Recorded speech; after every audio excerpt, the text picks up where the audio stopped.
जी dear students, exercise number 1.4 हमारी जारी है चैप्टर नंबर 1 की।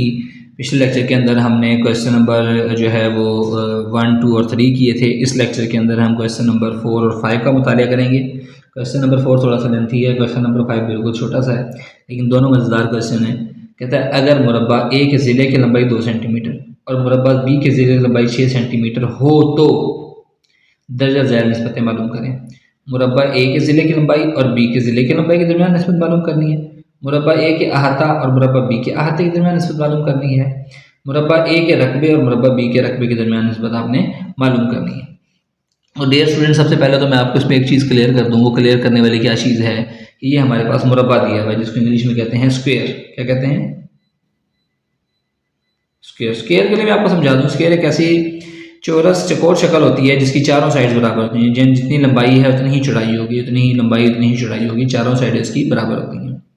तो हम सबसे पहले ए के लिए लेते हैं कि ए के लिए हमारे पास क्या शर्त है कि मुरब्बे ए की लंबाई कितनी उसने दी है, वो दी है उसने 2 सेंटीमीटर। कितनी?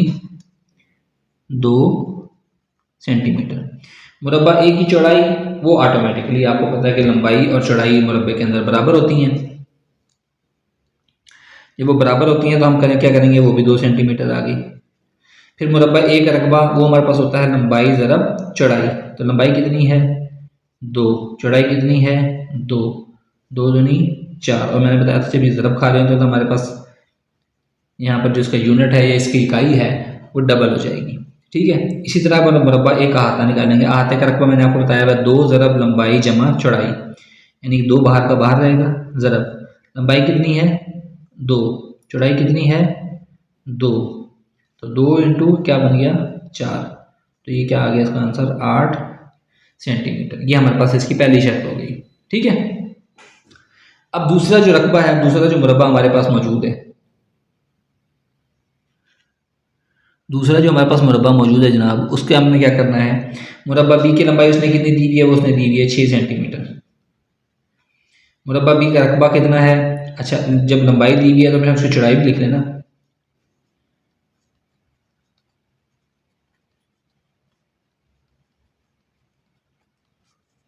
लंबाई और चौड़ाई क्योंकि सेम होती है तो ये भी सेम का सेम आ जाएगा। ठीक हो गया डियर स्टूडेंट। तो मुरब्बा बी का अब रकबा किसके आएगा? रकबे का मैंने आपको फार्मूला बताया है कि वो हमारे पास होता है लंबाई ज़रब चौड़ाई, जैसे कि ऊपर लिखा हुआ ये वाला। लंबाई कितनी है? 6।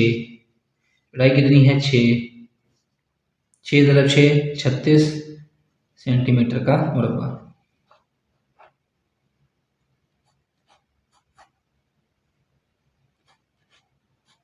ये सारे क्वेश्चन को मैंने बॉक्सेस में इसलिए कर लिया ताकि आपको समझने में आसानी होगी हमने कौन कौन सी वैल्यूज है वो लेनी है इसमें से।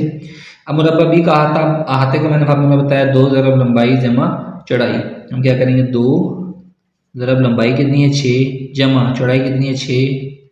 तो 2 ज़रब 12, ये आपके पास क्या बन गया? 24 सेंटीमीटर। ठीक हो गया।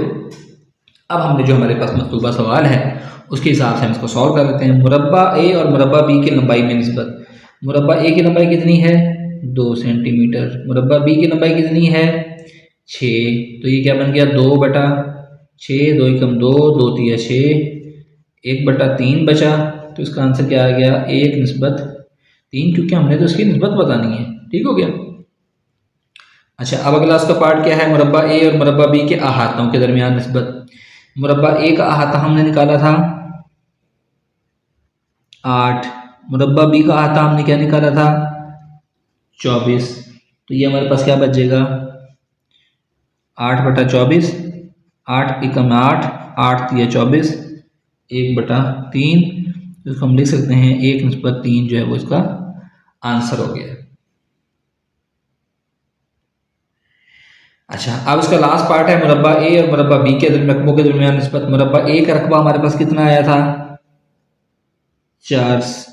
मुरब्बा बी का रकबा हमारे पास कितना आया था? 36। तो इसको मैं लिख सकता हूँ 4/36। 4 एकम 4, 9 चौका 36, 1/9। इसका आंसर क्या बच गया? 1 निस्बत 3 जो है वो डियर स्टूडेंट इसका आंसर आ गया। ठीक है डियर स्टूडेंट, तो सवाल आसान था। बस इसमें ट्रिक क्या है कि आपने चीज़ें सबसे पहले निकालनी है कि आपके पास लंबाई दी हुई थी, लंबाई से आपने पहले चौड़ाई निकाली। क्यों? चौड़ाई कैसे कि लंबाई चकोर की और चौड़ाई आपस में बराबर होती है। उसके बाद हमने ए का रकबा निकाला है, वो था लंबाई ज़रब चौड़ाई, फिर ए का अहाता निकाला है, 2 ज़रब लंबाई जमा चौड़ाई। इसी तरह दूसरी मुसल्लस की हमने दूसरी स्क्वायर की हमने इसी तरह वैल्यूज़ निकाली हैं, उनका अहाता भी निकाला, उसका रकबा भी निकाला और फिर अपनी मतलूबा कंडीशंस के तहत उसको जो है यहाँ पर पेस्ट कर दिया। ठीक हो गया स्टूडेंट, आई होप सो कि आपको क्वेश्चन आसान लगा होगा।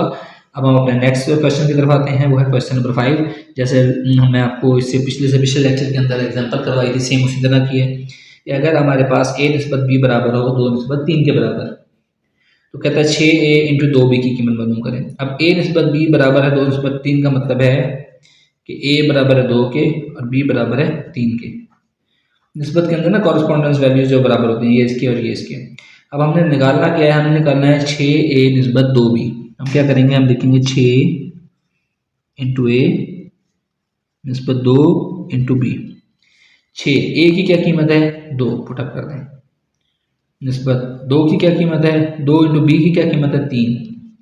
तो 6 बन गया 6 दूनी 12 निस्बत 2 दिया 6। तो ये आपके पास क्या बच गया 12 बटा 6, 6 कम 6, 6 दूनी 12, 2 निस्बत 2 बटा 1, उसका आंसर हमारे पास क्या आ जाएगा 2 निस्बत 1 जो है वो इसका आंसर आ जाएगा।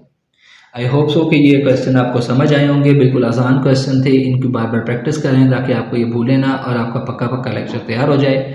इन केस फिर भी आपको कुछ समझ नहीं आता, कमेंट सेक्शन में मुझे मैसेज कर सकते हैं। Thank you.